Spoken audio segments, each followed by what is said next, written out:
24 फरवरी 2022 इसी दिन रूस ने यूक्रेन पर हमला कर दिया था। इस तारीख को आज से ठीक 100 दिन पूरे हो चुके हैं। इन 100 दिनों में दुनिया ने तबाही की कई तस्वीरें देखी, मिसाइलों और बमों की बरसात देखी, मासूमों की लाशें देखी। नफरत ही नहीं, प्रेम और बहादुरी के बेमिसाल किस्से भी सामने आए। लेकिन इस जंग ने कई सवाल भी छोड़े हैं। ये सवाल किसी रहस्य से कम नहीं है। क्या है ये रहस्य, हमारी इस रिपोर्ट में देखिए।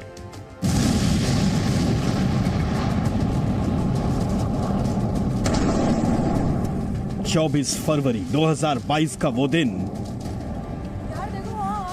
आज से ठीक 100 दिन पहले रूसी सेना यूक्रेन में घुस चुकी थी।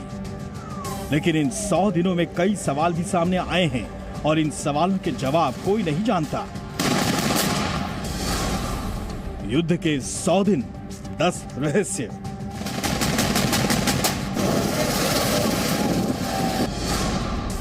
बमबारी से बेअसर ज़ेलेंस्की। यूक्रेन के राष्ट्रपति ज़ेलेंस्की आए दिन वीडियो मैसेज जारी करते हैं। यूएन से लेकर कई बड़े मंचों पर वर्चुअल तरीके से भाषण देते हैं, खुलेआम सड़कों पर भी घूमते हैं। लेकिन सवाल यह है कि रूसी सेना और उसकी खुफिया एजेंसी केजीबी आज तक ज़ेलेंस्की के ठिकाने का पता क्यों नहीं लगा पाई। कीव में जब मिसाइलें और बम बरस रहे थे, भारी बर्बादी का दावा किया जा रहा था, ठीक उसी वक्त दुनिया भर की कई बड़ी हस्तियां यूक्रेन पहुंचने लगी।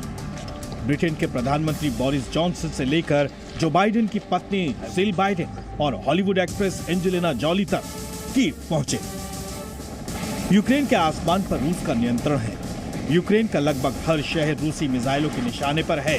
लेकिन फिर भी सड़कों पर आराम से घूमते और लोगों से मिलते जुलते इन लोगों को देखकर भी कई सवाल उठाए गए। कीव पर कब्जा क्यों नहीं?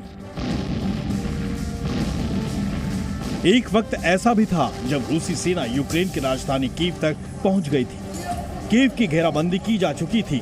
लग रहा था कि किसी भी वक्त यूक्रेन पर रूस का कब्जा हो जाएगा।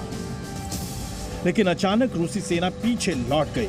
रूस ने कीव क्यों छोड़ दिया, ये सवाल आज भी रहस्य ही है। पुतिन का प्लान क्या है? 24 फरवरी को जब रूस ने यूक्रेन के खिलाफ युद्ध छेड़ा तो उसके पीछे यूक्रेन को नेटो में शामिल होने से रोकने की दलील दी गई। आज ज़ेलेंस्की खुद साफ कर चुके हैं कि वो नेटो में शामिल नहीं होंगे, लेकिन रूस इसके बाद भी पीछे नहीं हटा। इसी तरह कहा गया कि पुतिन का असली प्लान यूक्रेन में तख्ता पलट करना और अपनी कठपुतली सरकार बनाना है, लेकिन वो ज़ेलेंस्की को छू तक नहीं रहे हैं। ऐसे में पुतिन के दिमाग में क्या चल रहा है और यूक्रेन को लेकर उनकी प्लानिंग क्या है, ये आज भी कोई नहीं जानता। युद्ध में किसको कितना नुकसान? रूस का दावा है कि उसने यूक्रेन के 186 विमान, 129 हेलीकॉप्टर और करीब 3,500 टैंकों को तबाह कर दिया है। जबकि यूक्रेन का दावा है कि वो अब तक रूस के 210 विमान, 175 हेलीकॉप्टर, 1300 टैंकों को नष्ट कर चुका है। यही नहीं, यूक्रेन रूस के लगभग 31,000 सैनिकों को मार गिराने का भी दावा कर रहा है।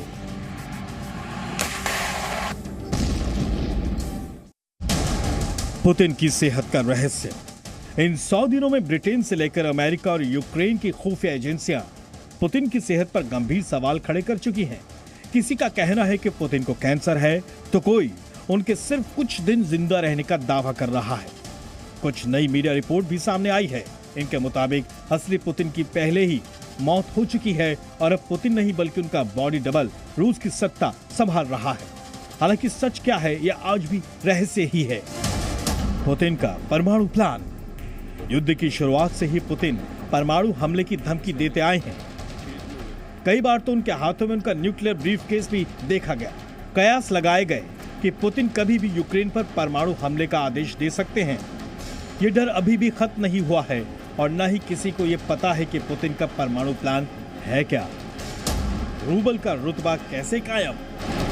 रूस पर पश्चिमी देश 10,000 से ज्यादा आर्थिक प्रतिबंध लगा चुके हैं, लेकिन इसके बावजूद रूस की मुद्रा रूबल डॉलर के मुकाबले दुनिया की सबसे बेहतरीन प्रदर्शन करने वाली करेंसी बनी हुई है। हालांकि ये कैसे हुआ, ये भी रहस्य से कम नहीं है। बूचा नरसंहार का गुनहगार कौन?